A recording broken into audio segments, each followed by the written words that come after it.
Distinguished senators, honorable dignitaries, I send my greetings to you and your efforts against the religious fascism ruling Iran and supporting democracy in my country. Bipartisan Resolution 599 in support of the rights of the residents of Ashraf III in Albania is part of a correct policy regarding Iran. This is a crucial step at the right time. I also extend my gratitude to Senators Jane Shaheen and Tom Tillis, senior members of the Senate, Foreign Relations Committee, and other honorable members of the Senate who have joined this resolution. Let me first pay tribute to the late Senator Lieberman, a great friend of the Iranian resistance, and late Senator John McCain, who played a key role in the security of the residents of Ashraf in Iraq and their safe transfer to Albania.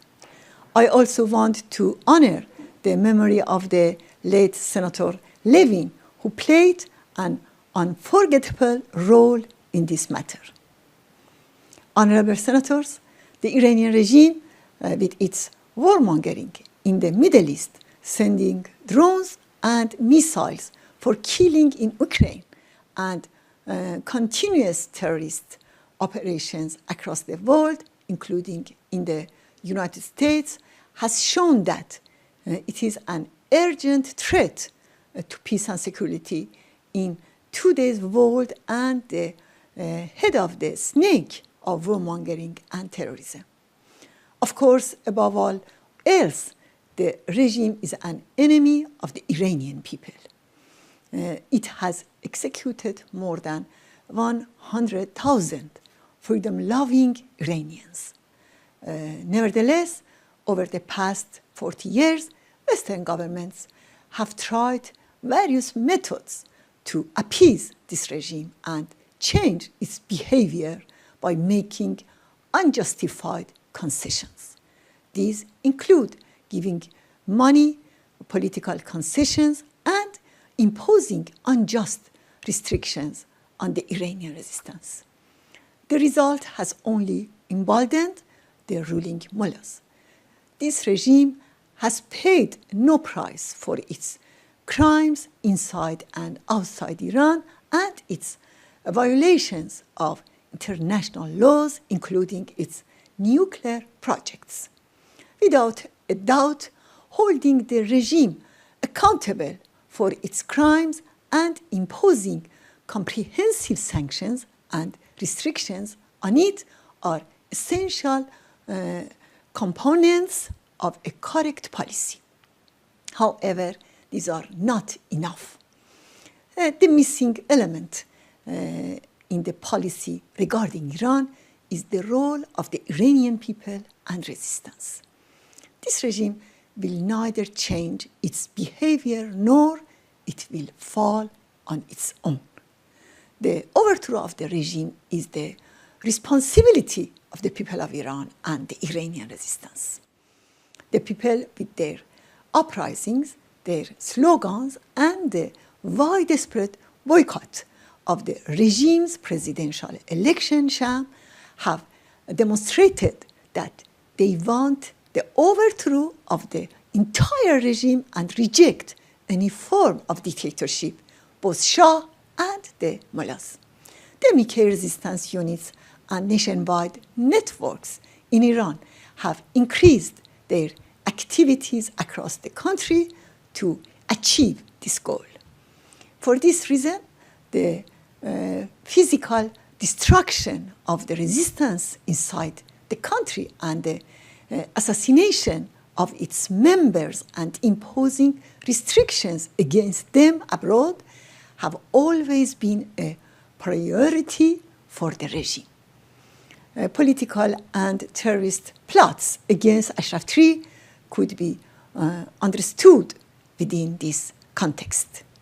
Ashraf III serves as an inspiration, a model, and a symbol for the youth of Iran. It is composed of men and women who have dedicated their lives to the freedom of their people and homeland. 1,000 of them have spent years in the regime's prisons, and the family members of half of them have been executed by the regime. They are witnesses of the 1988 massacre of 30,000 political prisoners who were mostly sympathizers of the MEK. In a new plot, since last year, the regime has started a so-called trial for 104 members of the MEK and the Iranian resistance in their absence, and threatens them with execution and extradition.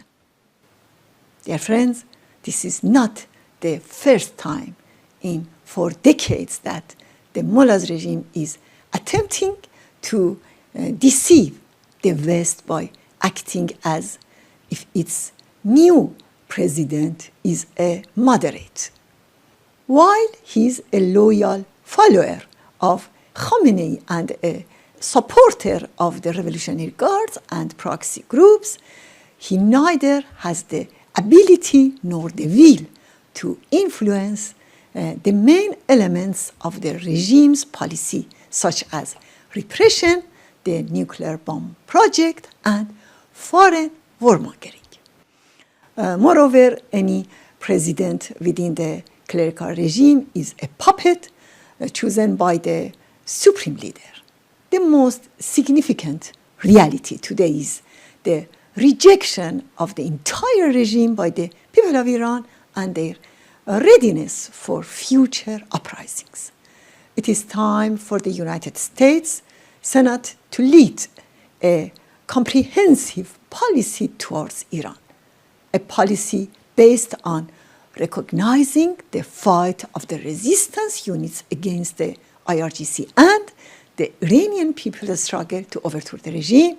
The NCRI wants to establish a democratic, free, non-nuclear republic based on the separation of religion and the state that is essential for peace and security in the region and tranquility throughout the world. Thank you all.